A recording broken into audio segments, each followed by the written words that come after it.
அருமையான பெருமக்களே, நபிகள் ஸல்லல்லாஹு அலைஹி வஸல்லம் அவர்களோடு நுபுவத் என்பது நிறைவு பெறுகிறது. அவர்களுக்கு பிறகு நபி இல்லை, ரசூல் இல்லை, இறை தூதர் இல்லை என்பது உறுதிப்படுத்தப்பட்ட ஒன்று. ஹாத்தமுன் நபியின், நபிமார்களினுடைய முத்திரையாக அவர்கள் திகழ்கிறார்கள். எனவே அவர்களுக்கு பிறகு இந்த சமூகத்தை வழிநடத்தக்கூடிய, இந்த சமூகத்தை பண்படுத்தக்கூடிய, இந்த சமூகத்தை அல்லாஹ்வினுடைய சமூகத்திலே கொண்டு சேர்க்கக்கூடிய பெருமக்களாக சஹாபிகள் இருந்தார்கள். சஹாபிகளை தொடர்ந்து பெருமக்களாகிய இமாம்கள், அவுலியாக்கள் இந்த பணியை இன்று அளவும் செய்து கொண்டிருக்கிறார்கள். கண்ணியத்திற்குரிய பெருமக்களே, ஹிஜ்ரி 10ஆம் ஆண்டு துல்ஹஜ் மாதம் ஹஜ்ஜத்துல் வதாயிலே ரசூல் ஸல்லல்லாஹு அலைஹி வஸல்லம் அவர்கள் இருந்த பொழுது பல்வேறு உபதேசங்களை இந்த சமூகத்திற்கு வழங்கினார்கள். அது வரலாற்றில் அற்புதமான உரையாக இன்றளவும் பார்க்கப்படுகிறது.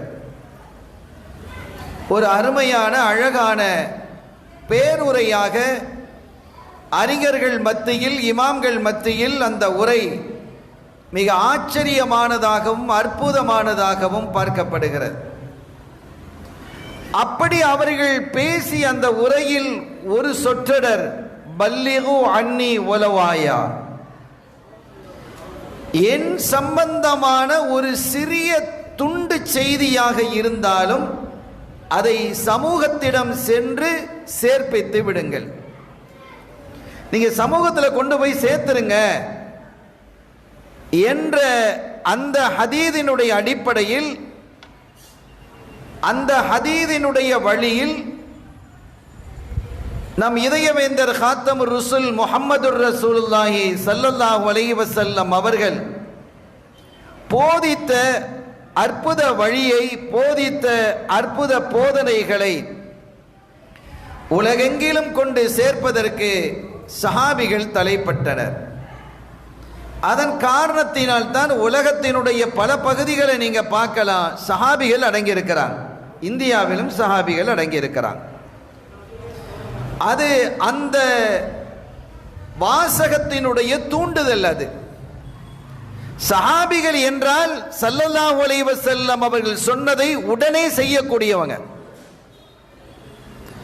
அதை உடனடியாக அமல் நடத்த வேண்டும் என்று ஆர்வப்படக்கூடியவர்கள் தான் இந்த சஹாபிகள். அதை தொடர்ந்து தாபியீன்களும் இந்த பணியிலே தங்களை முழுமையாக ஈடுபடுத்திக் கொண்டார்கள். ஒரு தகவலை நான் உங்களுக்கு சொல்லுகிறேன். இந்த ஹதீதுகளை ஸல்லல்லாஹு அலைஹி வஸல்லம், ஹதீதுன்னு சொன்னா ரசூல் ஸல்லல்லாஹு அலைஹி வஸல்லம் சொன்னது, செஞ்சது, அங்கீகரித்தது. ஸல்லல்லாஹு அலைஹி வஸல்லமுடைய தர்பார்ல ஒரு சஹாபி ஒரு காரியத்தை செய்கிறார் என்று வைங்க. ஒரு சஹாபி ஒரு காரியத்தை செய்கிறாங்க, ஸல்லல்லாஹு அலைஹி வஸல்லம் பார்த்துக்கிட்டே இருக்கிறாங்க. அல்லது ஒரு சஹாபி ஏதாவது சொல்றாங்க, ஸல்லல்லாஹு அலைஹி வஸல்லம் அதை மறுக்கவில்லை. இவையெல்லாம் ஹதீதாக அமையும். இந்த ஹதீதுகள் எல்லாம் இன்றளவு நம்மளவில் வந்து சேர்வதற்கு துணை நின்றவர்கள் சஹாபிகள், தாபியீன்கள், இமாம்கள்.